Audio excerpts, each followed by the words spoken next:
Ace Kennedy. What up, bro? Slash Brothers Podcast, by the way. We are live on YouTube. And of course, every episode now on Spotify. What's happening, my brother from another mother? Yo, you said we on Spotify. We don't like Tidal or anything else? We are, you know what? I know for sure we are on Spotify. I didn't know Tidal do podcasts. I'm just saying it's another streaming platform. I don't want to just be shining on Spotify. You know, if we was, because I know that's like a big deal for you. Well, no. So the big thing really is that I know that more podcasts are listened to on Apple Podcasts and Spotify. So those are the biggest ones. So, you know, we're trying to compete with those boys in that league. So we got to go ahead and get where they at. I hear. I'm just trying to get some love to Tidal. That's my stream. I see them, man. And listen, don't get me wrong. Now we might have to be talking about something exclusive with Tidal because they seem to be paying the most out to artists. Yeah. So listen, I'm with that though. I'm with that. Yo, man, saw something interesting before we kick this thing officially off. What you got? You see? Did you see the old boy got indicted up in for justice for Javier Ambler? I did. Listen, man. I was excited. Listen, man. Let me tell you what I think is crazy about this, Ace. So I think while for the families of Breonna Taylor. And I understand that they have been really trying to, get justice and what people want in terms of justice. Everybody defines that differently from every person, every situation. And not that it's different, but I think that, what people say. So when Breonna Taylor's folks wound up getting the settlement to her family, the civil suit, and they broke them off for $12 million. And I think a lot of people were very, very happy for them, right? Yeah. The same way I think that people in general were happy for them getting that money is how happy I was for Bree Gamble, how happy I was for the homegirl Kim Jones as well, and his family and all of Killeen to see, not that he was actually indicted, but the fact that he was formally charged. And I think that to me is the kind of justice that they were looking for. So when they were saying justice for Javier Ambler and say his name, I think that they were saying, hey, we want to make sure that people are held accountable. What you do civilly is a whole different thing. But I was happy for them that they could take, that they can have that moment, that they can have that. The only thing that really pissed me off though was his smug face for his picture that he took. Like he just had this real creepy smile on his face. Let me ask you this. Was that just a picture when he was turning himself in a suit? Yeah. Or was that just a picture of him? No, that was him turning himself in. See, I think though, to be quite honest with you, right? He had that little smug smirk because I think that he probably feels just as confident as I know from Breonna Taylor that I'm protected by the union. They got me. So but I mean, just saying, like, regardless if that's the case, right? If that's how you feel. Still though, what that message is sending is very, it speaks volumes. You know what I'm saying? Because he didn't even say nothing. It was just the face that he made. But yeah. That's all right. He was looking like this is nothing. So it's just a formality. Yeah. But he was in and out. They said his bail was like 10 grand, and that man. I was but happy for them, happy for the family of Javier Ambler that that they went through some the movement, but the fact that they went through that long period of uncertainty, bro. And I think that I even saw shout out to Bree. I saw that she had some posts that was a little bit more angry because she just felt like it wasn't just quite getting the proper attention from all the suits out there in Austin, man. And so I like I said, I can only imagine that for them the fact that this guy's formally charged and that he has to at least answer, some questions. That's a win in itself, though, bro. Yeah. Shout out to them. Let's get this thing. Shout out to them. Let's get that music going.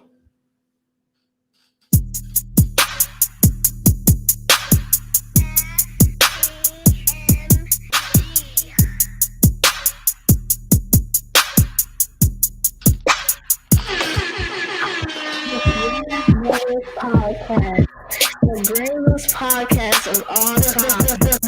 The Slash Brothers Podcast, the greatest podcast of all time. It doesn't matter what your name is.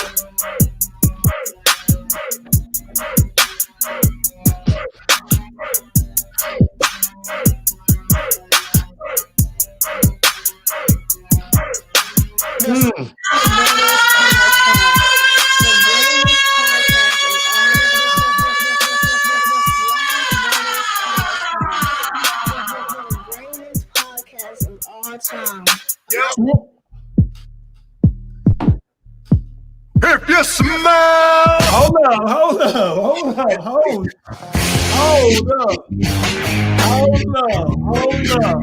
We got clearance on that. Do we got clearance? Is that enough?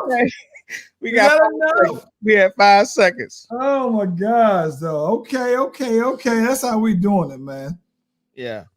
Listen, man.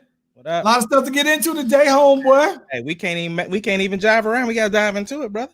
Listen, I laughed though, bro, because I was like, hey, I had one of the homies, the homeboy, the big homie, Boston's own Damien said, Charlie, y'all gotta let me get on. I was like, I don't know if he was just excited after he saw the topics that we was getting into today, but he said, yo, holla at the boy. So I'm gonna see if we can slide him on for a few minutes though, man. Hey, that'll work.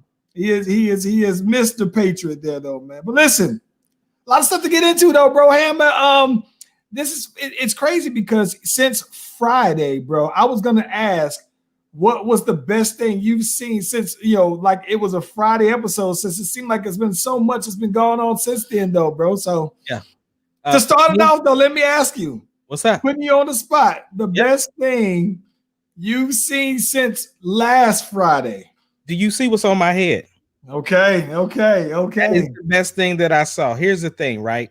So a lot of people would say, oh, well, Texas allowed all these points to be scored. Listen, it's a rivalry game. The thing is that when it's a rivalry game, a team that has classically upset us, Michael Crabtree's image still has not left my brain. It doesn't matter. We won the game. We were down by 2 touchdowns with 3:13 left in the game.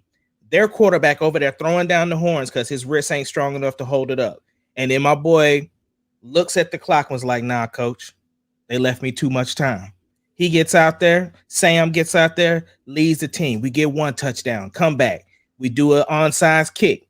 We recover the onside kick. My boy Sam takes us down there, scores again. Guess what? We still down by 2 points. What does Sam do? Gets the 2-point conversion. We go to overtime. What do? Elect to kick the ball to us first. We go down. Sam wins it.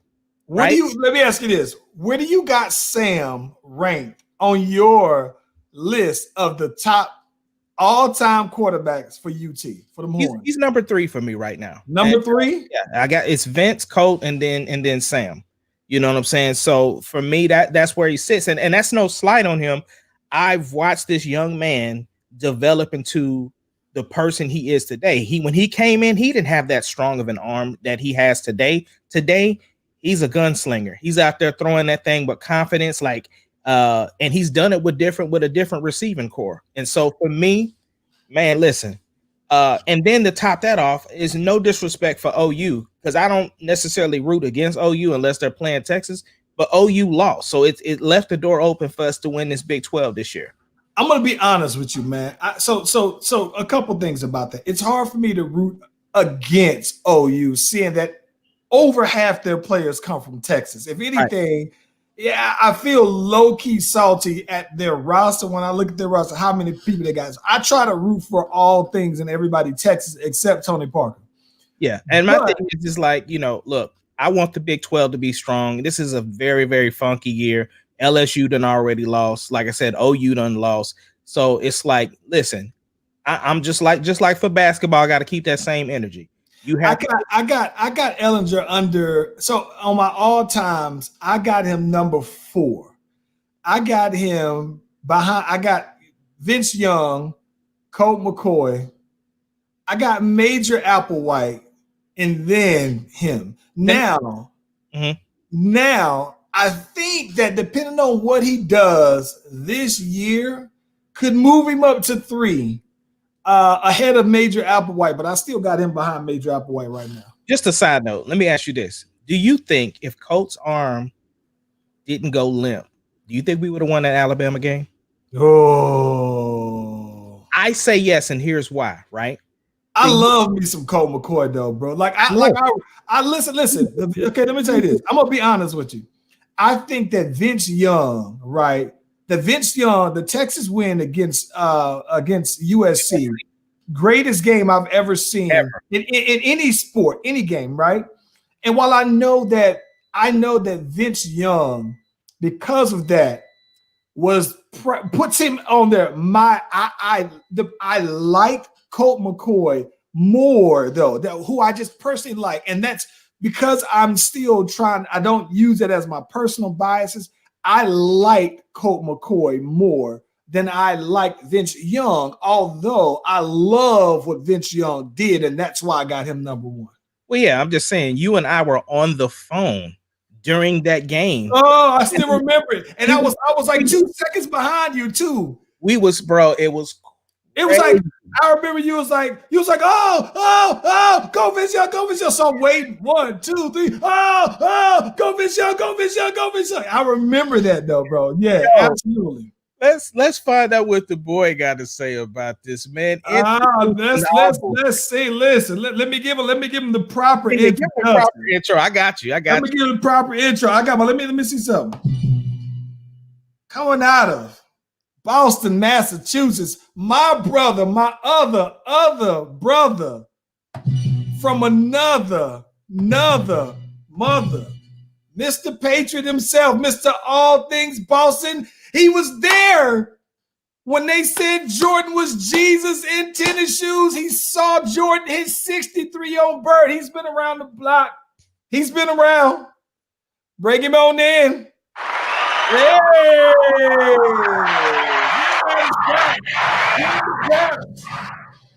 What's going on, yo? What's happening? Thanks for telling everybody I'm old, CV. Hey, you know what though? You lived, you seasoned there. And not to mention, I told you got to be you from the same vampire cult as Mario Lopez, Pharrell, all of y'all ain't aged at all since I've seen y'all ever though, man. So yeah. What's happening, man? What's going on with you, brother? It's good to see you. You as well, man. CV, what's happening? I am good. Man. I am so this week I am prepping because tomorrow is Landon's birthday. Hey, all right. Happy birthday. Landon's birthday tomorrow, though. So I'm excited about that. So of course, I don't know if I'm gonna do the Friday pod because I'm helping out with that. So of course I want to go ahead and get that in because usually if this was Friday, I would say that's the best thing I've seen all week. So I'm gonna go ahead and say that now, though, in advance, though. So, yeah. But it's good though, man. It's good. Thank you for hopping on with your boys in one time. Now Now I know that we put out there on the notification on what we talking about. So I don't know if you know what we getting into, but I'm looking for your opinion on a couple things on these, man. So let's get right on into it. Yeah. Let's get it. Now, of course, you see, we was talking right before you got on. It was a good weekend for them horns on out of here. Yeah, I know Mars stay on it. Yeah. Hey, man, first debate today, presidential debate, man. Listen, question for y'all. Do you think they taking the gloves off right off the cuff? This first one, do you think they gonna go ahead and get right on into it, bro? Damien, I'll let you take it first, bro. I think it would be a mistake for Biden not to. Like, what's he waiting for? What do you want to see Biden say? Just so we're clear, to kind of preface for me, I'm not a Biden supporter. He wasn't my guy, but I got to take what I take. You know. Facts. I want to know what they're gonna do for the black vote and for the black community in general. I want to know really what we're getting for that vote. Every time we vote, we really go into it without a strategy. And I think that if there's any good that came from Trump being in office for 4 years, I think it woke a lot of people up politically. It made a lot more people politically astute and more politically aware. It changed a lot of things. It was horrible the way the change took place, but it's changed nonetheless. So I just want to know what he's actually going to do for black people in general. Not that I don't care about anybody else, but right now our vote is crucial, it's pivotal, and it's absolutely necessary. And I want to know what I'm getting for my vote, what my kids are getting, what little Charlie's getting, what Landon's getting. I want to know what we're getting for our vote. Yeah, I agree with that, but I definitely think that the gloves are coming off tonight. The reason being is because Donald Trump is down as far as percentage is concerned. And so for him, he's got to try to find a way to exploit. I mean, he calls him Sleepy Biden. So he has to find a way to exploit that and show that, he's not quick on his feet. He stumbles over his stuff. And Donald Trump isn't a politician. He wants to get out there and throw jabs. That's what he wants to do. And I think that plays to his base right off the bat if he does it. But at the same time, what I would love for Biden to get into, he's got to jump into this taxes stuff. He's got to jump into how he handled the COVID situation. He got to get it early. You're supposed to be the leader, but look where our country is at. Look where these riots and things that you're trying to play and say is going to happen in my presidency is happening in yours right now. I need Biden to say all of that. I basically want all the barbershop talk on this. Yes, listen. This is the thing that I'm gonna tell you this. The thing that I can't stand more than anything is I hate when Democrats get out here and they try to be very democratic about these kind of debates. Meanwhile, typically Republicans have no issue at all. We're going straight for the nuts. They go in and they cut low and they cut hard. And so what I'm sitting here looking for, it's not to me enough that I hear what Joe Biden. Joe Biden. It's not enough to hear Joe Biden.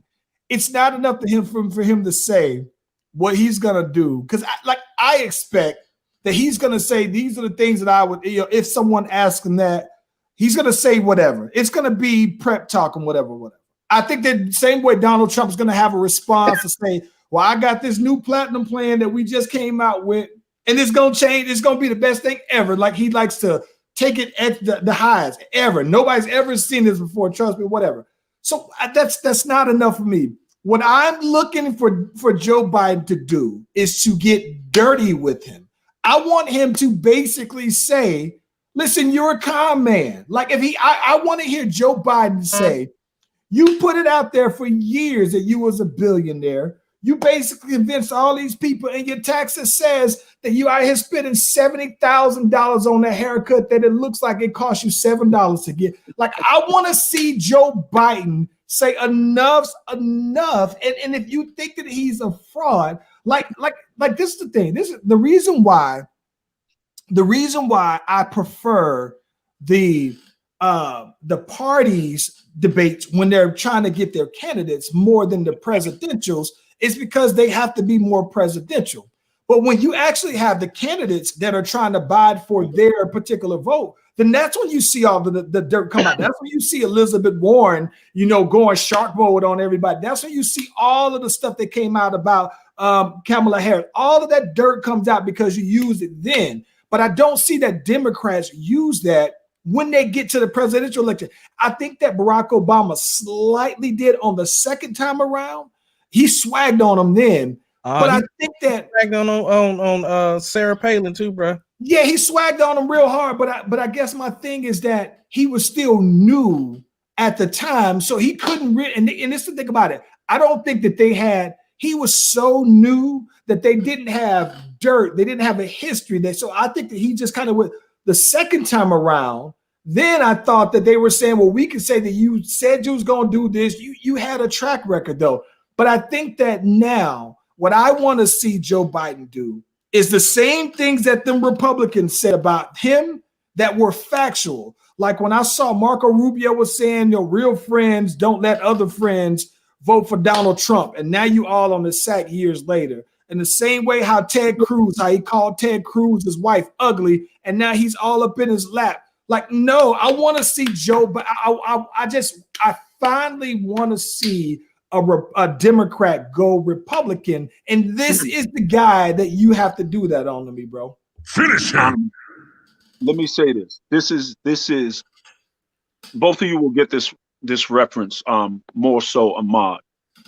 Charlie, you and I had a conversation years ago, and I used to say the reason why America can't beat terrorists and beat the Taliban is because they don't play by the rules of engagement, right? They're out here beheading people, and that's not something that the military is out here doing. If the United States military ran through the Middle East chopping people's heads off, they would fall in line, bro. It would be a different kind of a different tone, a different temperature, right?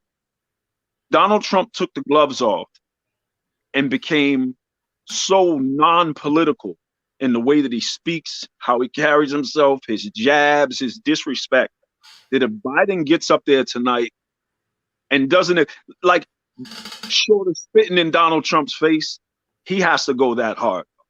He has I gotta see him go there. I want to see him. I think my thing to me is that, like, when I look at that though, bro, it's not enough. Like, this is the thing. I think that there's a time and place for you to be presidential. You do and maybe it's just me thinking like, all right, well, if you're presidential, you should be presidential all the time, and that's just a feel, right? But he's not presidential, so I don't think that you have to take that route. So it's like, yeah. Are y'all planning to watch any of it though today? I'm gonna watch it. I'm gonna watch it because if you remember, I've done more than one video being extremely critical of this dude. For years, I've been telling people that he's a pedophile. There are open cases pending against him in the New York courtroom 14. And all of that stuff is now coming to fruition, like why he wouldn't show his taxes. I've literally done videos of why that is and why everything is going on. So I have to pay attention because now people who were arguing against it, now they're saying, okay, you did say that already. So right. I'm going to be honest about his taxes though. I thought one of two things would happen if his taxes were revealed, and if not both. It was either going to tell me that one, either he doesn't have as much money as he comes across, or two, it's going to show how much money he's actually hiding. And so I think that it did both on this one. And then here's the thing that I'm tripped out on more than anything, right, is that he comes back when they ask him about that the next day. He says, oh, it's fake news. Well, if I'm a reporter, I'm saying, well, you know what? You can shut all this down. How about you just, show your taxes then, show everything then, right? And it's going to do it. And so my thing is that usually that's what presidential candidates do, right? You show this is what I paid in taxes and everything like that. I just think that it's just kind of crazy to me that you could even have anything to say about raising taxes, lowering taxes when you never fairly pay taxes. And, there's all these loops that I'm sure other people, businessmen get away with. But the president, though, nah, I can't. So it didn't tell me nothing that I didn't already know. If anything, it's not going to deter his supporters because, listen, here's the thing. If you're crazy enough to believe what this man is saying in the first place, if he doesn't rub you the wrong way with all of the things, look, the old adage, if it walks like a duck, it talks like a duck, it's a duck.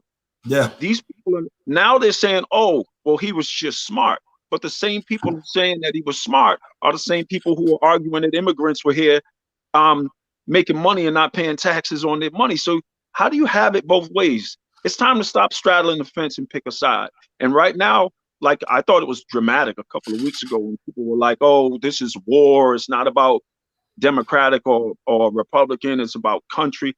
It really is at this point. It really is at this point. Time to stop being diplomatic and go for the jugular. And if he doesn't, if he comes out weak tonight, I'm honestly going to be disappointed if he comes out. I'm gonna, and this is the bad part about it is, bro, is that this is my thing about it.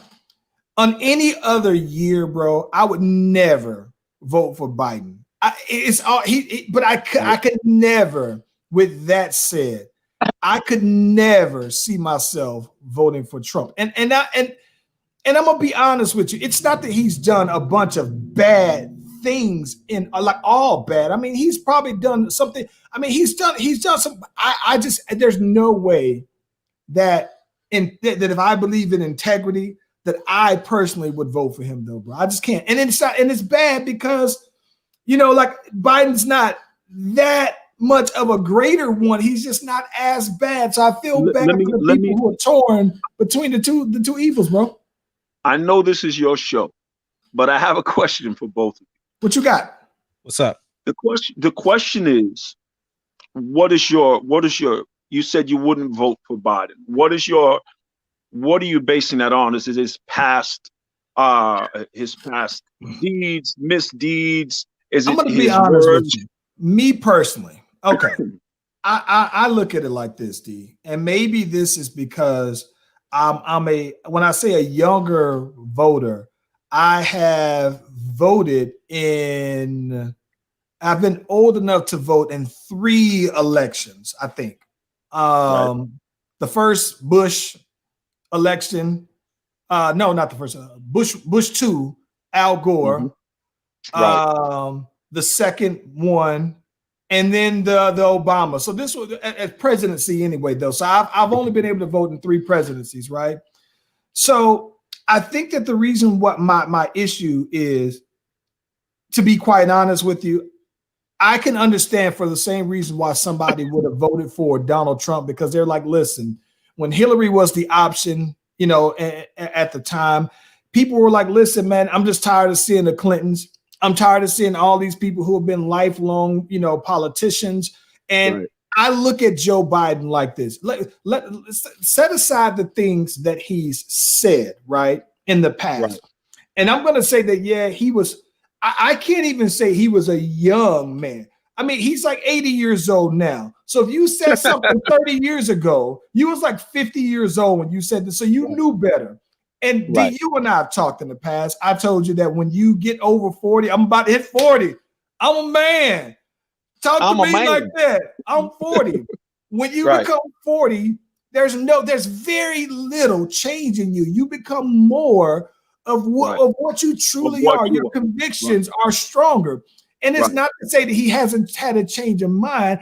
I'm just saying that when you say those things that you've been on record of saying, you said them as a 50-year-old man. But aside from that, D, he's been in public service. I'm tired of, I don't want to see the Mitch McConnells of the world, bro. I'm tired of seeing all of these people who've just been hanging around, influencing public office for years. Like, if you haven't gotten it done yet, get him out of here, though, bro. Like, get some new people in there. I'm gonna keep my answer pretty short, D. I think for me, the reason I would vote for Biden, obviously we have limited choices. And the thing is, for me, I know that at least Biden is presidential. We need somebody presidential back in the office. I'm not voting for Kanye, and I'm definitely not voting again for 45. So for me, that's what it is. I agree. But my thing is that, let me say why I asked the question. Let me tell you why I asked the question. I asked the question because he made the comment about schools in 74, right? And he was he's as far as his policies on jail, you know, the whole situation with him getting people locked up and looking for these lengthy sentences and these 3 strikes you're out. Let me tell you, my personal opinion is this, and I feel strongly about it. I do not believe that you can spend 8 years with the Obamas and not come out a different person. Facts. I just don't believe it. I believe that those people have affected so much change, and not even just in DC, not just in this country, but globally, that if you spend 8 years with that family, you're a different person. I don't believe that he believes the things that he believes. I can see that logic, but I love me some Obamas. I love me some Barack. I love me some Michelle Obama, especially though, man. I defend it like Beyonce, bro.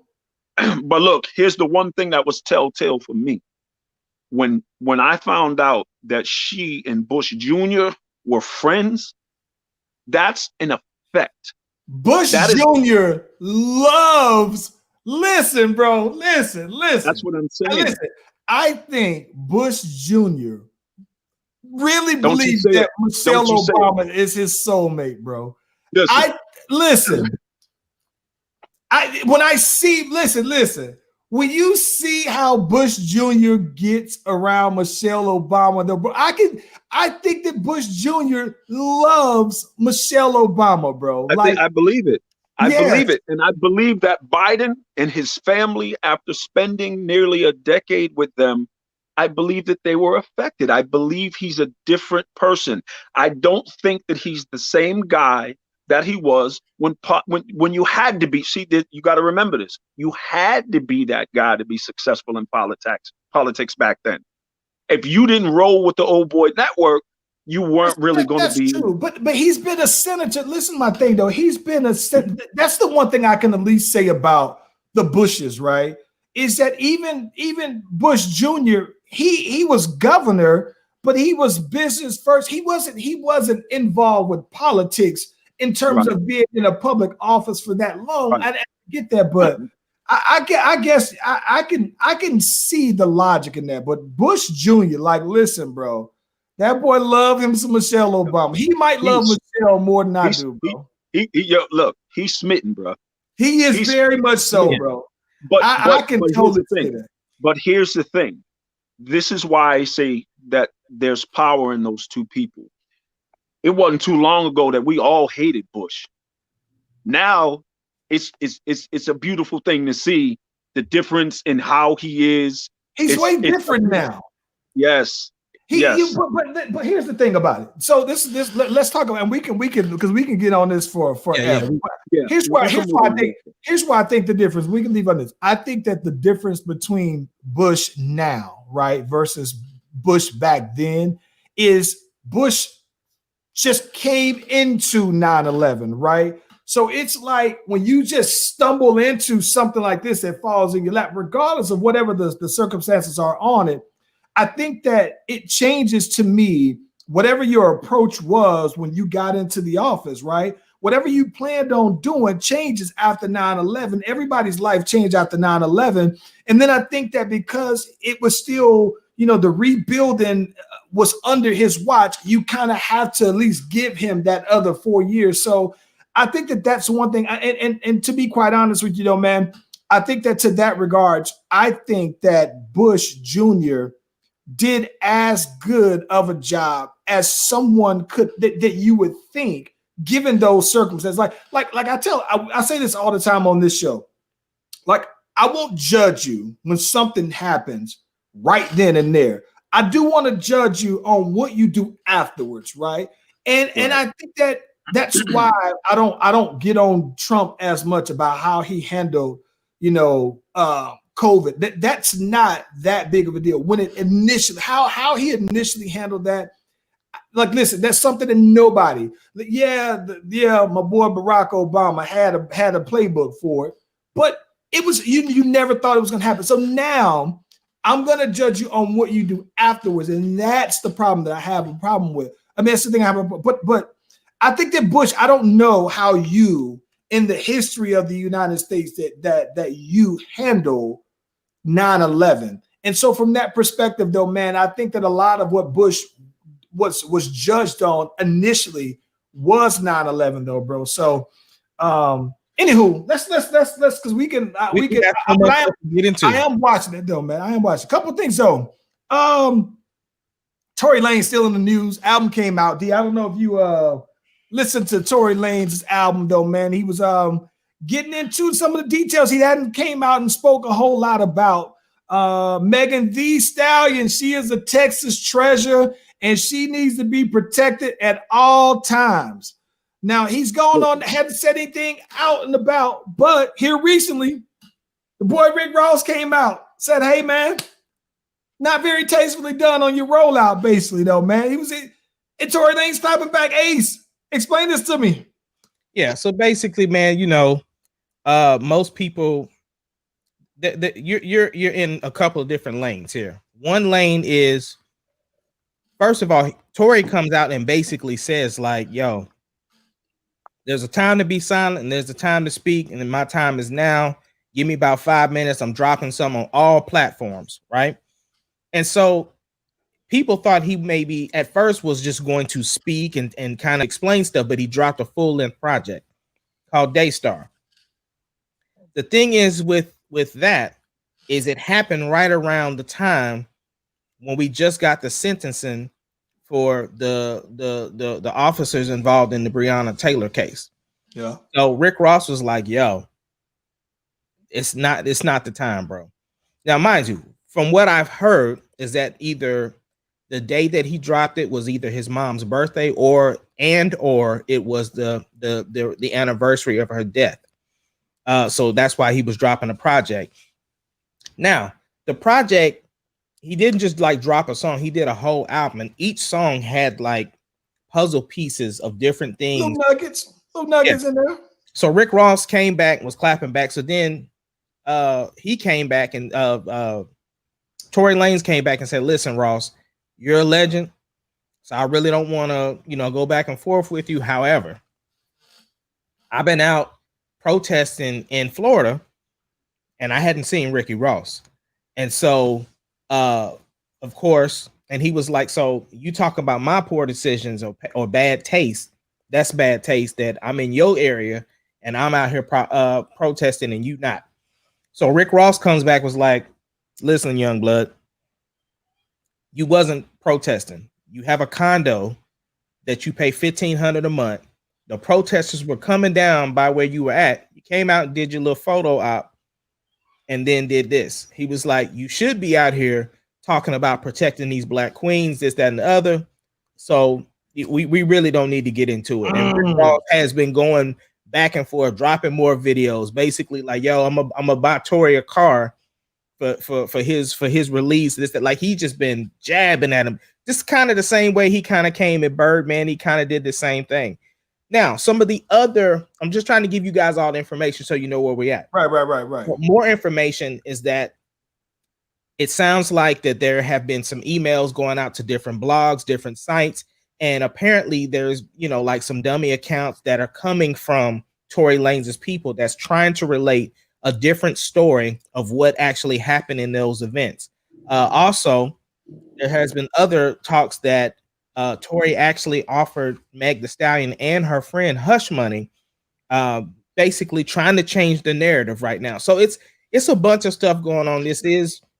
I know a lot of people, some people didn't want to listen to the album at all, but you have to understand, for those of us that did listen to it, it's not necessarily to support him, which we understand each stream equals, being supportive, but at the same time, not as much as you think. Trust me, I know. At the same time, 5,000 streams. It's one of those things that you have to, if this is the only medium that he's releasing information when we're trying to figure out what's going on, you kind of got to do that, especially from a journalistic standpoint. From us, I want to know what's going on. You know what I'm saying? Right. So, what say y'all?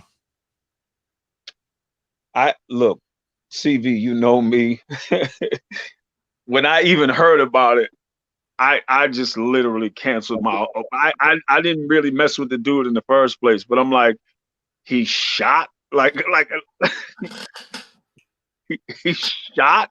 D, we've been trying to figure out what could have been said for him to say, nope, cat. That's hold on. I forgot one other thing. Another thing that came out.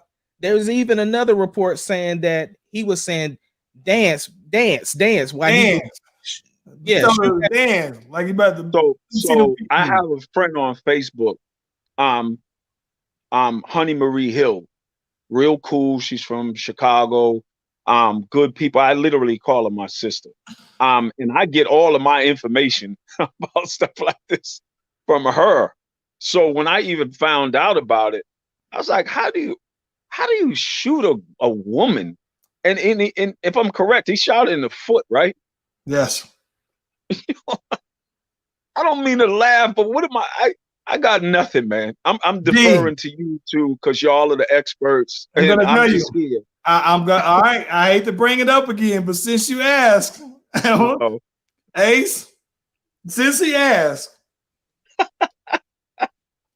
D.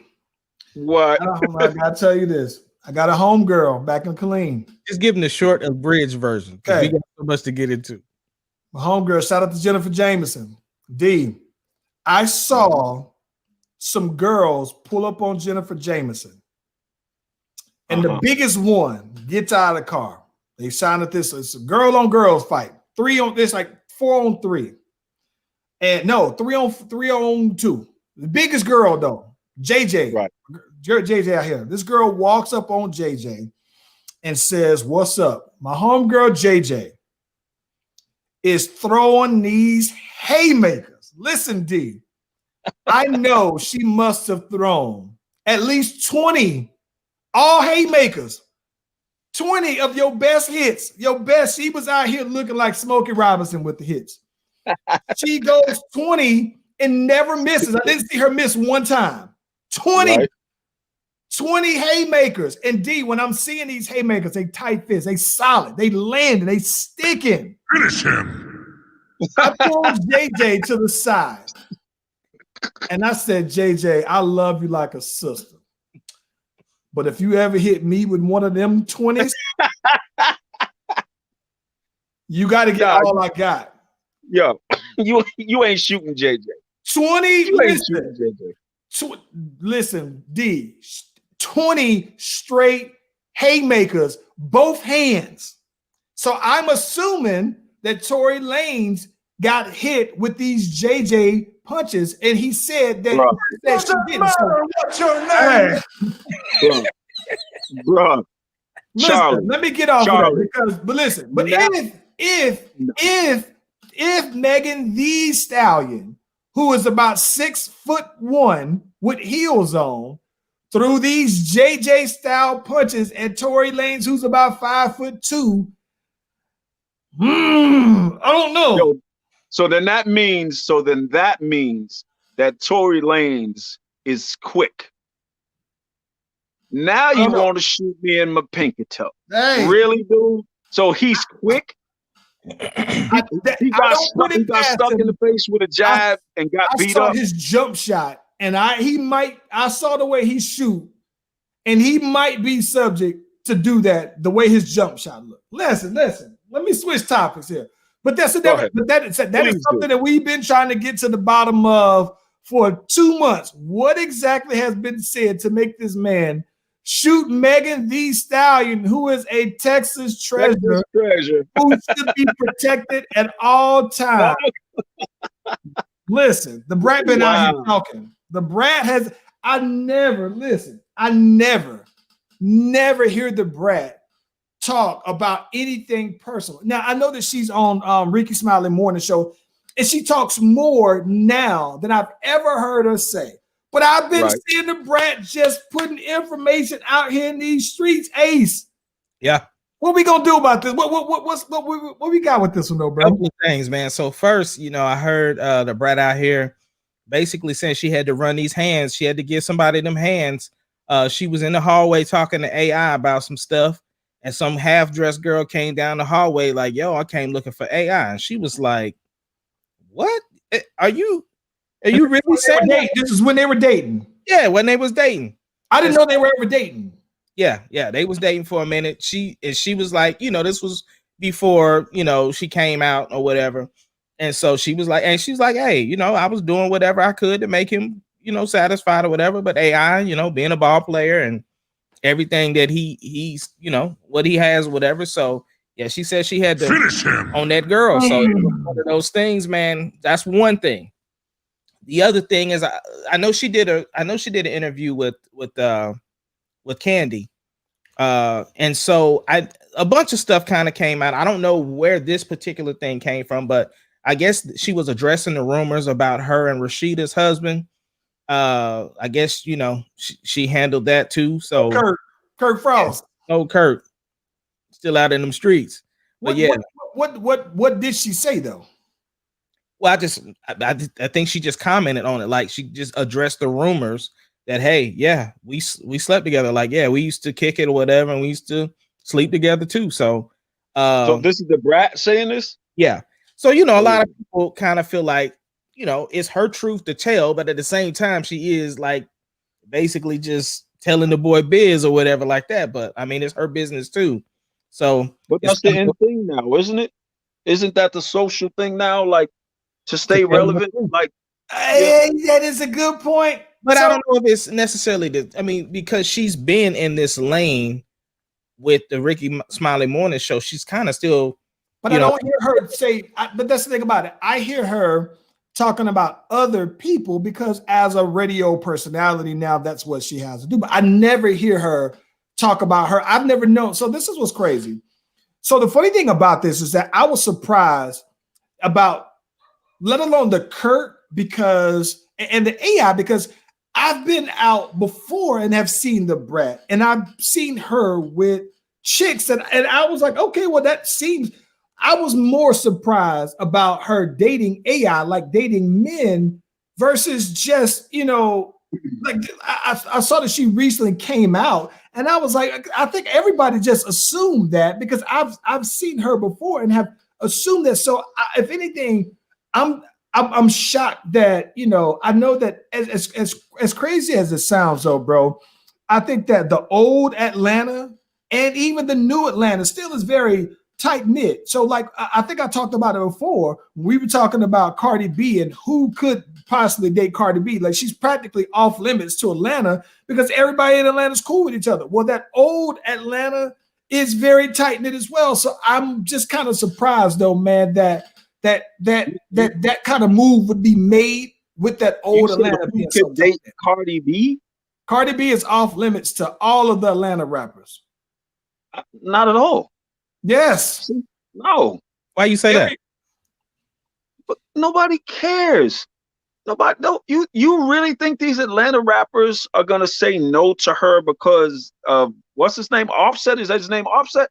Yes, they're all friends. So what?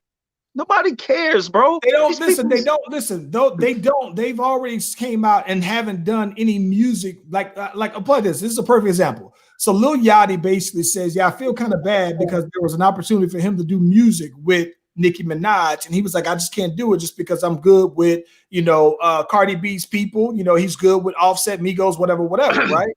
So I think that, look at this dude right here. But listen, man, when I opened up for her, she was flirting with your boy. So I just figured, Hey, maybe she was then. Maybe she was trying to let you know something. Hey. But listen, though, D, something to think about is that, hey, but D, the big thing is that in Atlanta, though, like everybody mostly all of those dudes are part of the same management crew, same level, all those Q&A or QA group, whatever their crews, all of them are so tight knit that I don't see that anybody from Atlanta would slide out with her like that, bro. I just don't. Here's okay, because I want to go ahead, Amon. Go ahead. I was gonna say I wanted to address Mark's thing. He said Candy didn't have to put it out, but at the same token, Candy's not responsible for what somebody else says on her podcast. Like if somebody came on our podcast and said something, I mean, I don't know if Belichick comment. Yeah. Yes.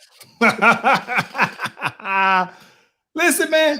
Sorry about that again. But I think but I am surprised though that I'm saying that she would be because put it this like I'm pretty sure when it comes to the degrees of separation, right? Like I think that even though like the Rashida and let's say Candy the Brat, they probably cool from the so death days. Where there was a period where So Death was kind of heavy in Atlanta, and it was for a stretch. And I think that just the network of all those people, like I'm just kind of surprised, though. I mean, but I'm not surprised I guess I'm just surprised that the Brat would go there with somebody who I'd imagine that she's familiar with, right? Like I'm pretty sure she has friends who were friends with Rashida. Well, Well, I have a that's not all question. that she's in the. Go ahead, and I got something else because that's not No, all. finish what you're gonna say. I'm not gonna forget my question. Go ahead, Ahmad. I was just gonna say there's other stuff that she's in the news for. So the other thing is her and her sister haven't been Lisa Ray haven't been straight for quite a while. And I believe so Lisa Ray had a surprise birthday party. And so her friends tried to surprise her and bring the Brat out. And so it didn't go well. Like she kind of like busted out crying and she's like hurt because the Brat just recently came out. Like she just announced that she's, got married or whatever the case may be. And Lisa Ray was like, I had no idea about this relationship, like that this was your lifestyle or whatever the case may be. You let me find out on social media like everybody else. And if we supposed to be that tight, I feel some kind of way. So yeah, the Brat's just in the news, bruh. So I thought that, listen, we were talking about this, and at first I was just like, well, how is Lisa Ray making the Brat's moment? I'm coming out the way I want to come out, right? And I thought that, and my initial reaction was like, why would Lisa Ray make it about her? Like, if that's when she want to do it or how she want to go ahead and say that, then let her have that moment of habit, let her own that. I thought my initial response to that was that seems like a little selfish to me, though, bro. Yeah, but okay, here's my question, real quick, because I want to get lost in this. No, you good. I don't know if it's true because I don't follow the culture that way, but did Future just have a baby with Bow Wow's baby's mom? So what are you talking about, this close-knit thing in Atlanta? They different circles. Future and Bow Wow's in different circles. Nah, I'm saying the Atlanta rappers. I'm saying there's a bunch of Atlanta rappers. So if you really believe that one of these Atlanta rappers, and look, any woman that's walking around talking about she got WAP, hold on. look, I'm not an Atlanta rapper, but she's running around talking about she got WAP. I'm interested. Everybody interested. You know what I'm saying? You run around. What else the lone unmarried guy out here, right? What we gonna do about this one though, dude? We need to make some calls then, bro. I need to go ahead and put your name out there in these streets, then, bro. We gotta go ahead and look. I'm just saying, man. I don't think that everybody is as thorough as they claim to be when it comes to that. Well, wait a minute. I just thought about something here. I got two things. I need to holler. Listen. Didn't the Brat's new girl just buy her like a Bentley GT or something like that? I'm crazy. And then I saw, listen, bro. This is because I'm going follow where I'm going here with this. I saw that Moneybag Yo girl bought him a Bentley Jeep and bought him a Lamborghini truck for his birthday. And the girl bought the Brat. And they're IG girls. Both bought them these high. Hold on, because I need to holler at the researcher. Hey, research department. My birthday is coming up. Now he buying these boys trucks, Bentleys, Lambo trucks. I'm gonna need you to keep that in mind. Can you dig it, sucker? Jesus Christ. Look. Hey, listen, but we had so what changed my mind about that is that I would feel some kind of way if you get on Instagram and say, hey man, just want to go and let y'all know your boy bringing a new addition to the family. And I gotta find out on Instagram. I gotta find out on Instagram that my brother from another mother. Yeah. Listen, bro. I still listen. I'm only thinking about this because it's Landon's birthday tomorrow. But I still remember when I found out that we was pregnant. And I was like, yo, I'm on the way because she took the pregnancy. So I'm like, yo, I'm going to get another one just to make sure. And I was on the phone with you when it happened. And then the funny thing about it is I still remember when I found out that Landon was a boy. I slid on up in the Macy's and I'm like, yo, Ace, I'm buying my boy some pants, bro. Dog, it was like these little 3-month-old pants. I was super hyped. Yeah. And listen, bro, if you had to find something out like that from social media, though, bro, I could understand. But Look, my initial response, I was mad at Torey. Listen, I drove Torey out to Cameron University. Some things happened, so he had to end up, red shirt or whatever the case may be. So then something was happening with the coach that following year, and so he was like, he ended up transferring to another school. Found out on Twitter. I'm scrolling Twitter and it said, "Oh, I've consulted my family, and we feel like this is." Listen, my son knew what time it was when he saw my number hit the phone. He didn't say, "Hey, Dad," nothing. He was like, "Dad, let me explain." I said, "Oh, you better say something." I'm like, "What family did you talk to? Because you ain't talked to me." It was crazy. Listen, let's segue because you're talking about basketball. And this NBA got some stuff. Oh, I've been waiting for this one here. Ace Kennedy. What up? The boy Doc Rivers and got fired. Listen, bro, I got some questions here. And I'm gonna need I'm gonna need you to count. I'm gonna need you to answer this one. All right, let's go. Kawhi, if he got fired, Kawhi had to at least given his blessing, okay, on some regard, some level. I'm assuming that the owner spoke to him, spoke to maybe Paul George, who he thought was his number 2 guy. He played like a number 3 guy, right? You think Kawhi co-signed this one? Well, here's the thing. Before Doc Rivers got fired, now mind you, let's hold on. Let's go back because I'm gonna take you back. Didn't I ask the question? Was Paul George gonna get fired on this podcast? Doc Rivers, you did say that. You did say that. I got to give you the props. Okay, but besides that, though, even before all of that stuff happened, right when they lost, there was reports coming out that Kawhi was saying that he was having some friction with Doc Rivers. So it did, and reports did leak that Ballmer talked to a number of players, including Paul George and Kawhi Leonard. Now, it doesn't say what side of the fence that they were on. It just said that their decisions had no effect on what Ballmer was going to do.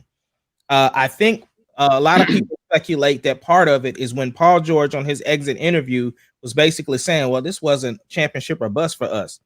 And it made Ballmer mad because it's like, maybe y'all didn't get the message. Maybe my coach didn't tell y'all, but this was championship or bust. We gave up heaven, earth, 3 babies.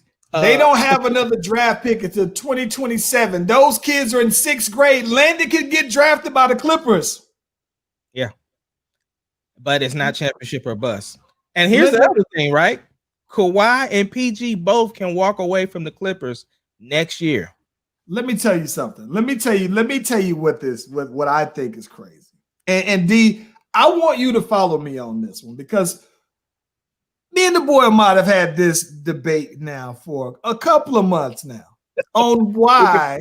Mars shifted like, yeah, we about to get it. Follow where I'm going with it, and this won't take it, but I just want to. I'm gonna whip this caddy. I'm gonna take the scenic route. When you get done, I got a hot take too. Here we go. I'm gonna tell you who ultimately gets poetic justice by Doc Rivers getting fired, because. Let's take a step back. I told you before, I said, listen, the reason why Paul George wanted to get traded from the Pacers was because at the end of the day, Paul George looked at the Pacers and said, y'all can't put nobody around me better than so that I can beat LeBron while he was at Miami. Right? He said, y'all can't put nobody around me. And so I got to go ahead and roll on now. Meanwhile, the Pacers were saying, listen, well, we thought you was the next LeBron. We thought you was the thing to get us over the hump, right? You give us another season or 2, we get it over the hump.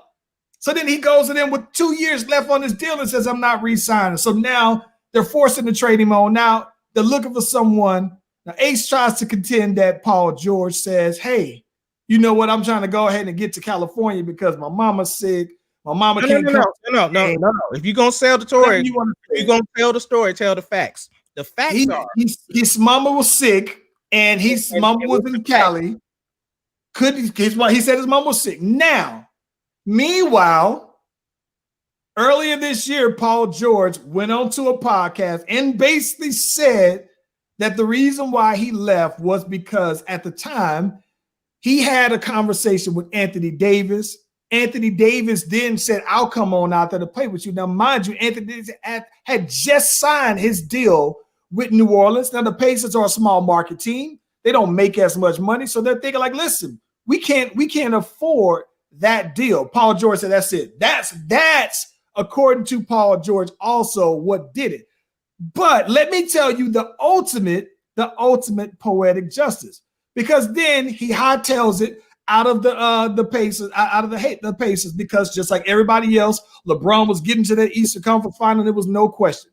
He goes on out there because he can't be a number one guy. He goes out to Oklahoma to be Russell Westbrook's number two. Then the Russell Westbrook, they couldn't get it. He said, hey, we're going to trade you because then you said Sam Presti is all-knowing. So Sam Presti must have knew something about Paul George. So Sam Presti said, let me try to go ahead and get him on out here. Paul George was like, oh, y'all trying to trade me? Let me go ahead. All this fact wrong, bro. Listen, follow where I'm going. This is a scenic route, but I want to paint this picture for you. So now, Paul George in A Thief of the Night, very much like how the Baltimore, how the Indiana Colts leave in the middle of the night to go to Baltimore, or what was it, the Browns, move across country, whatever, right? He goes on over because he can't take the pressure of being a number one guy. He had to be number two. He was number one in the Pacers. He goes to Oklahoma City to be number one. Then Kawhi says, I'll come. But you got to bring Paul George. Paul George said, yeah, that's a fast track to a title. They was already there. This is easy, right? This is easy. So now, fast forward, the Clippers, they can't get to the finals to play against a team that their team was constructed to beat. The LA Lakers. They can't beat the Nuggets because they weren't constructed to beat the Nuggets in a 7-game series. Only the Lakers. Ace Kennedy. Who is the Lakers coach? Frank Vogel. Who was Paul George's coach when he said, y'all can't build a team around me enough to beat LeBron James? Frank Vogel. Who may win the championship? LeBron James. So you took the scenic route and you still couldn't get past LeBron James. That is poetic justice for Frank Vogel because he lost his job 2 years after. He said, I built my team around Paul George and you left. So now Frank Vogel's riding into the sunset trying to win a championship ring with the same guy you said. We can't get over that. We can't get past LeBron James. That's like Hollywood, bro. The same Yeah, it's Hollywood because you just made up a fake story. You had so many bro. Your story was the non-canon version of what happened. Facts. No, it's not. No, and it's not all facts. It's poetic. It's poetry and answer the question. Because I'm not even fixing to go 3 days talking to you about this game. Answer this one question. Did Paul George request to go to Oklahoma City or was he traded to Oklahoma City? He requested to be traded. No. That's not the question I asked you. Did he request to go to Oklahoma City or was he traded to Oklahoma City? That's two responses. Okay. So my response to that is that he requested to be traded, right? They said, oh, we got a deal for Oklahoma City. He said, okay, I'm good. So yes. No, he doesn't have a non-trade clause in his stuff, bro. He got pulled. Information. He got pulled. He had a max contract at the time. You got pulled when you got the max contract. Bro. And the second question I'm going to ask you. Did he ask Kawhi to come join him or did Kawhi ask him to come join him? Kawhi asked him to come join him. Exactly. So how you a number two if somebody asked you to come and join them? It's easy. They say you're not better than me. I can get them there, but you can help me.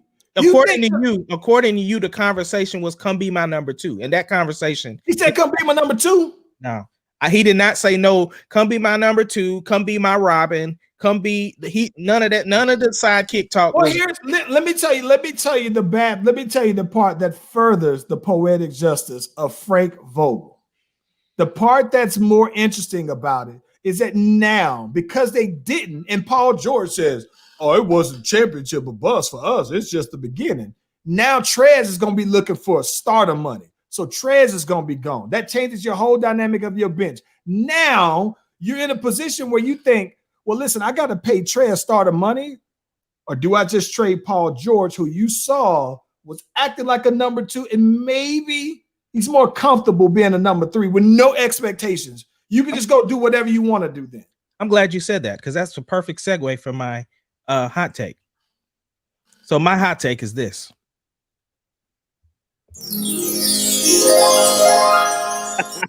Love it. Paul George should be traded to the Golden State Warriors.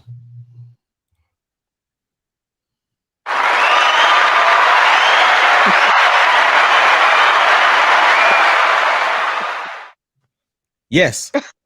It would answer all your questions, Charles. It bundles everything up for you nice in a bow. It gives you everything you need. I'm tired of Paul George trying to avoid the grind. Dame Lillard was right. You keep hopping around these teams to try to get the fast track, bro. Sit down somewhere and grind it out. That's how it's done.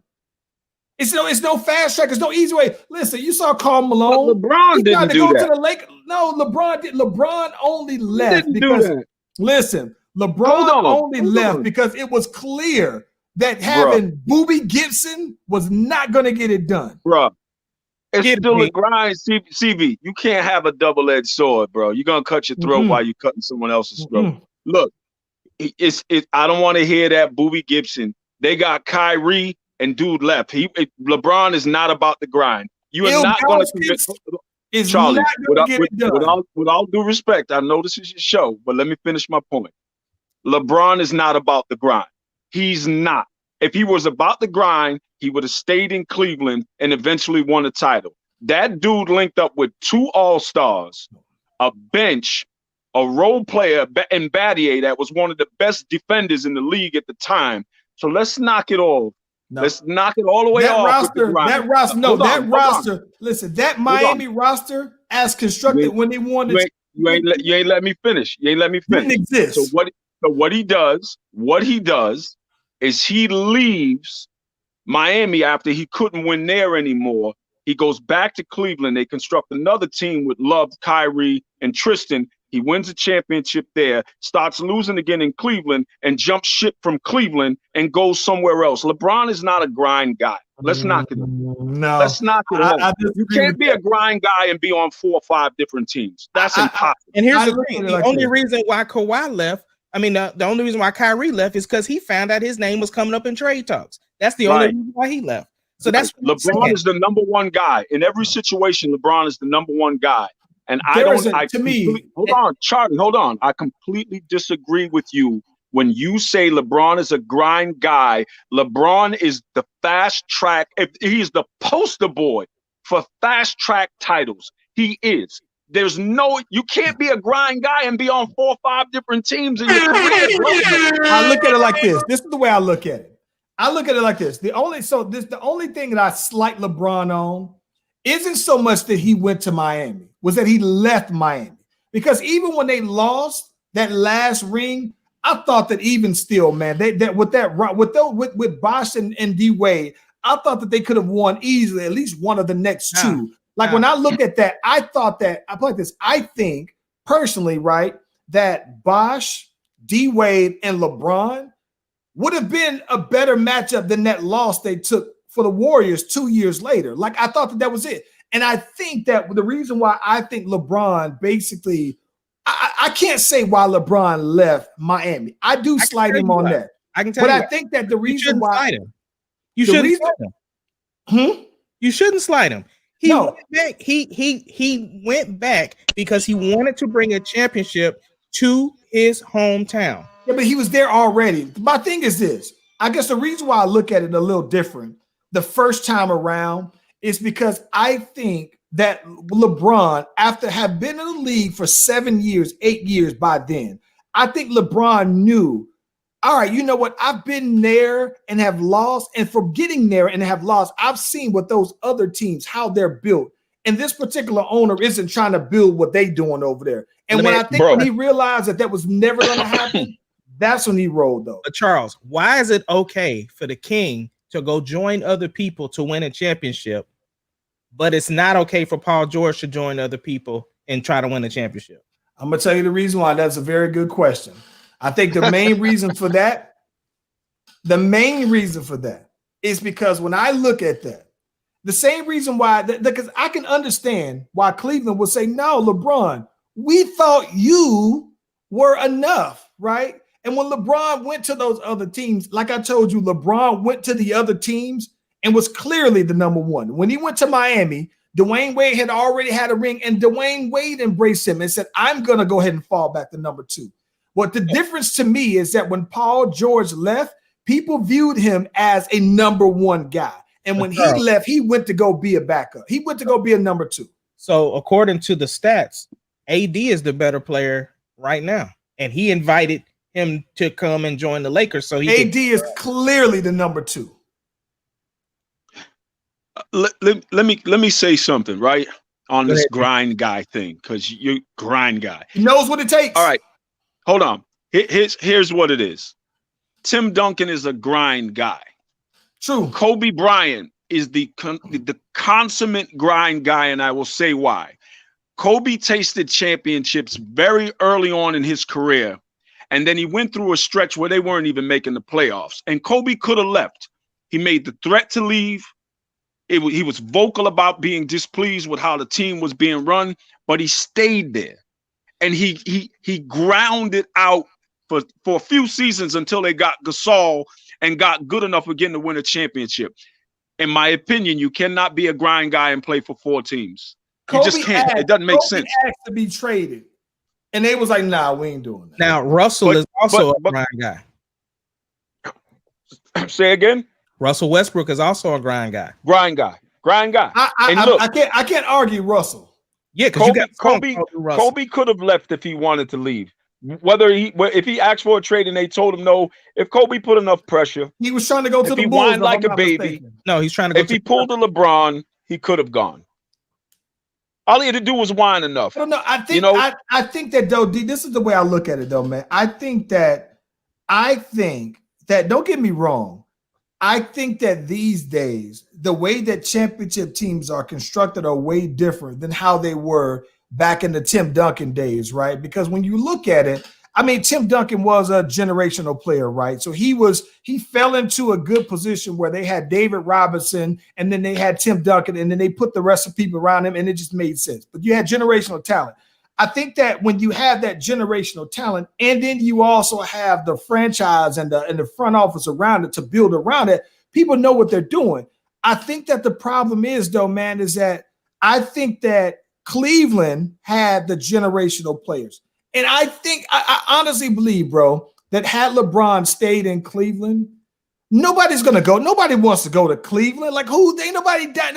Like Joakim Noah was right. Nobody's dying to go to Cleveland. And it's because that's the case, LeBron would have never won, not with the people. And so in order for you to win it without people coming there for free agency, you have to suck and then get you a top draft pick. And I don't think that was ever going to happen, seeing that LeBron was in the playoffs for the first year. But that's the grind. But you can't. And going through that, and while you're going through that, you're getting a check for $15 million a year. So your life isn't all that bad. It doesn't not all that bad. No, you know, you're making $15-20 million a year to play for a few months out of the year. LeBron's just not a grind guy. I know you like LeBron, and I know how staunch you support the dude. LeBron is your basketball Jay-Z. You ain't gonna come off that. But I know you, and you know real when it comes to that. Well, hold on. He's not Jordan. Jordan is the Jay-Z. So what? No, I said right now. I said LeBron is your because he's still playing. LeBron is your basketball Jay-Z. Yeah, because he's still playing. In the grand scheme, the comparison is LeBron is like the Drake. Yeah, LeBron is Drake. I understand, but again, Jordan was a grind guy. Remember all the years he lost, but he just I get that though, right? But I kept grinding. I think that even with that said though, right, there was a point where they had to have the front office with the savvy to know, all right, we got to put better people. We got to put the right people. I don't think that Cleveland, who they had, Danny Ferry at the time, like I just don't make think excuses, bro. I'm not making excuses for him. I'm just saying don't do that. There are don't make times excuses. where, you know Look, what I think? I think that he didn't go. bro. Look, he didn't go to a team. He went to a team that was already prepped, seasoned, primed. They were already tuned to win. He went to Miami strategically because he knew that they had an opportunity to win as soon as he got there. That was apparent. He didn't go to a lesser 4 or 5 seed and build it up. So if you're going to knock Paul George for doing the same thing, LeBron did the same thing. The only difference is it worked for him. I knocked Paul George only because this was funny. I knocked Paul George because I like Paul George. And I've knocked Paul George because I think Paul George has probably the best NBA game, right? But I knock him because I looked at him like he could be the next LeBron. He could be the next new whatever that you are. So when there was the same way I looked at Kevin Durant, like, oh, he's the first of his kind. The same way I looked at Russell Westbrook to say he's the first, he's one of one. I thought Paul George, and I think even still, Paul George is that. But I think that he don't got this. And that's what separates him, and that's what makes him take that back. Wrong though. That's the problem. That's right.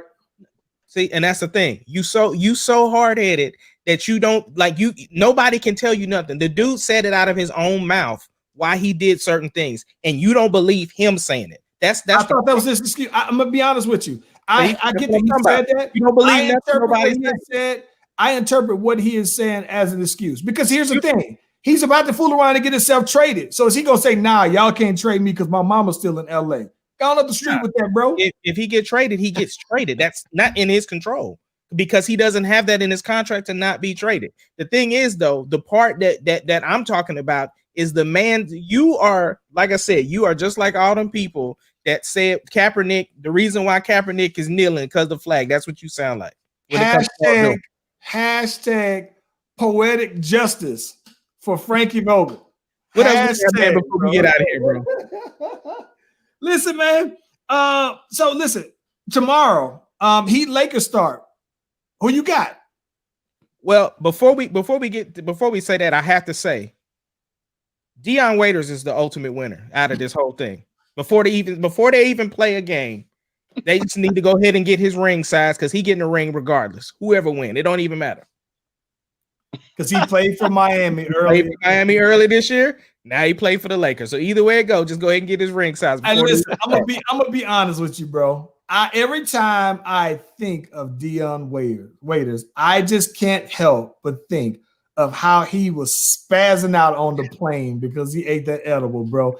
And I can only picture it because this is my thing. If you're getting, okay, this is the NBA, so you do drug testing and whatnot. I don't know what the regularity is of it, but he had to have taken the edible before he got on the plane. So that means that you just said whatever with the rules.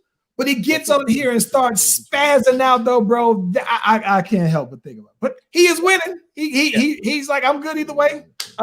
So to answer your question, it's not a foregone conclusion that the Lakers are going to win. I think Miami is clearly the best team from the Eastern Conference that can actually give them fits. They have the personnel that can actually match up against the Lakers. So I honestly think that it's going 7 games. I don't think this is a blowout. I don't think this, and I'm gonna be honest. I'm going to have to judge off of the first 2 games before I can pick a clear winner. What's up, Big? I say 5 Lakers. Okay. Listen, I'm gonna be honest. This is the game. This one is the game.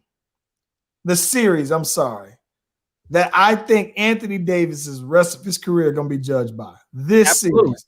Because what's his name? I'm going to say something dumb real quick before y'all. I just don't think they lose after Kobe passed this year. I don't see the Lakers losing. And I'm not saying something like, oh, it's preordained or the NBA got it set up. I just think there's too much emotion, too much energy, too much drive. I just think you can't get this far and not win for Kobe. Yeah. This championship isn't for anybody else except for Kobe and his daughter, really first and foremost, and then the rest of the city and the organization gets to take part. Now let me say this though. I agree with that. It'd be a great storyline to cap off everything. It would be dope. But let me flip it a little bit though. Going into the joke that Charles set up for me for the Frankie V. So the ultimate revenge or whatever you want to call it would be Pat Riley if the Heat come back and win against LeBron. That would be the ultimate. But here's the thing. It's a good storyline. The way LeBron has been playing, I love seeing him in attack mode. But the thing is that I really do think that Jimmy Butler is playing the same way. Like Jimmy Butler has something to prove because he's been switched around from different teams, and everybody swears he's a locker room cancer, and this, that, and the other. But he's been playing some of the best basketball, like his 3-point percentage, like everything. He's like putting the team on his back and doing what he has to do. That's why I'm so excited to see this series. Jimmy Butler better ball out. You better not be out here with this mustache growing like the way it looked for nothing.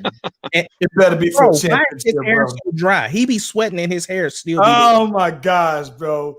I guess it be nappy, so that nap be soaking up the sweat so fast, though, bro. Like his hair look like it need a whooping. It looks so bad. These matchups, I'm ready to see Rondo versus Hero. I'm ready to see Kuzma versus the Drago. Kuzma ain't gonna guard nobody. I mean, I know, but that's listen. I'm gonna be honest with you, bro. I think I got at least 12 on Kuzma. I think I could put up 12 on Kuzma right now, bro. I want Iggy versus Green, bro. I want to see. This is going to be the series. Like this. Listen, let me tell you what I think. So let me tell you where I think some things are gonna that can happen. I honestly think that unlike how I told you before that the Joker was going to be too slow for AD, and how you was talking about Nurkic was going to be able to hold the boy AD down. I think, and even though the Rockets kind of had the boy AD playing out of position, I think Bam Adebayo can actually guard him, and I don't think that they're going to double down on him. And so I think that because that's the case, though, bro, I am kind of curious because the problem that I have with the Lakers isn't AD and LeBron, right? You could say AD might fall off in the fourth quarter, but if he does it, you can say it's kind of routine. But I never know what I'm going to get out of the rest of the Lakers, and so because that's the case, like I know I've watched Miami enough before the break to know what I'm gonna get out of Miami. Every player on their team plays hard every single day. They don't have no Kuzmas where if you ain't playing defense, Deion Waiters ain't there because he just didn't fit with what they were doing. I just think that ultimately though, bro, I think, bro, it's gonna go maybe 6 games.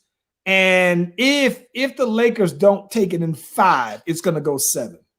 Now let me I'm ask all you over the place with my numbers. I didn't say 5, 6, 7, but who you think is a better coach out of Spoelstra and Vogel? I never thought Spoelstra was a coach. I just think he inherited great players. Look, I say the same thing about the Celtics. I say this to Charlie all the time. It's really easy to rattle off 9 championships when you got everybody good in the league on one team. So Red Auerbach was never really a great coach. I mean, what did he have to do other than say sub? When you got LeBron, and let me say this, I never thought he was a great coach. I think he is definitely a better coach now because he's had to coach to get to the point where he is now. I think he's going to get out coached in this series because of what he has to deal with. Spo or Vogel? Spo. I think Spo was good. He knows LeBron. Coach, though. You said what? I think Vogel's gonna get out, coach. Man, Vogel, he showed how suspect he was back when they played. I can't even think of the series now, but I'm just saying. Maybe you didn't hear what I said. Maybe you didn't hear what I said, Mod.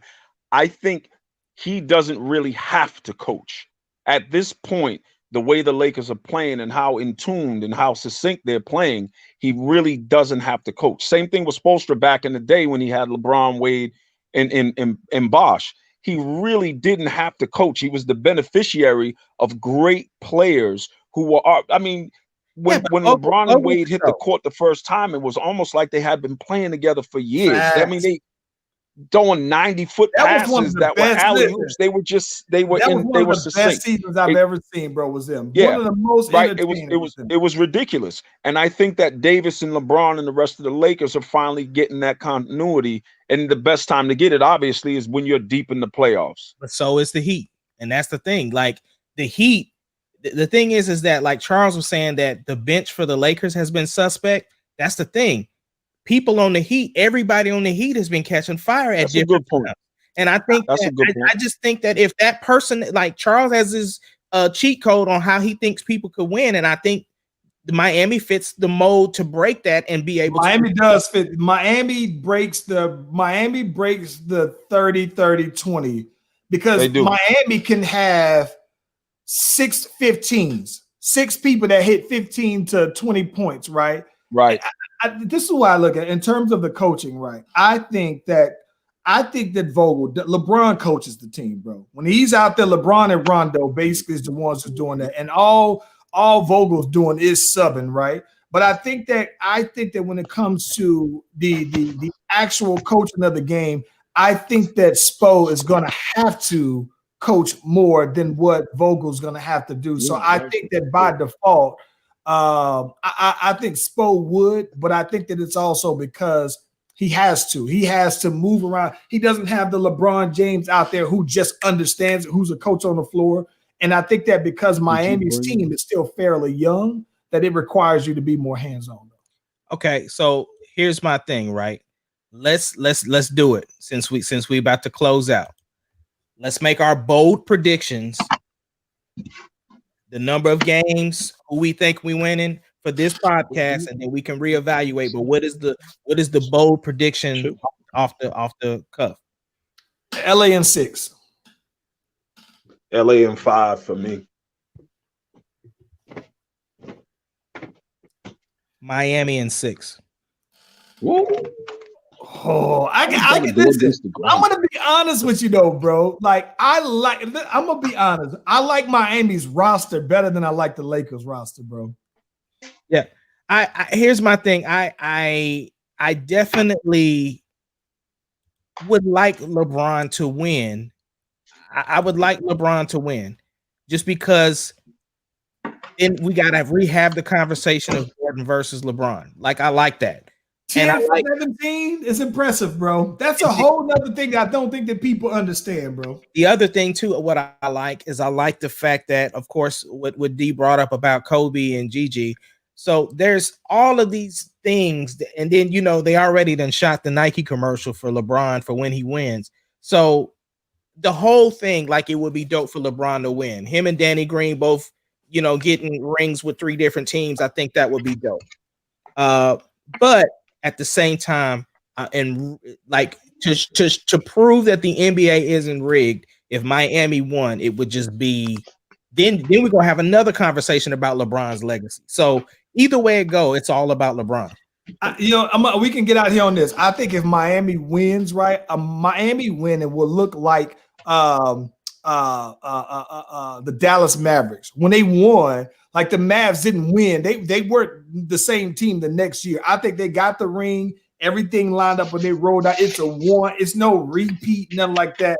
So I don't think that if they, even though their team is young enough, I think that they'll always be competitive. But I don't see things lined up because KD gonna be back next year, right? And KD and Kyrie. Even though Kyrie, I already have my issues with Kyrie. I think that with KD and Kyrie, with the way that the East rolled out, if KD and Kyrie were on that team, I have no doubt in my mind, not a single doubt that they would have won to the East. They would have won it for the East. Yeah. Well, D, Hey, D, man. Hey, thank you. As always, though, man, definitely appreciate your thoughts and your feedback. Give the man his props. Give him his props. Y'all be good, man. Hey, Slash Brothers, we out this thing. Ace, give me that music, homeboy.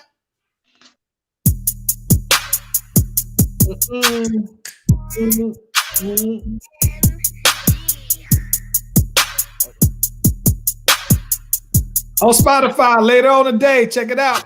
The Slash Brothers Podcast, the greatest podcast of all time. The Slash Brothers Podcast, the greatest podcast of all time. It doesn't matter what your name is.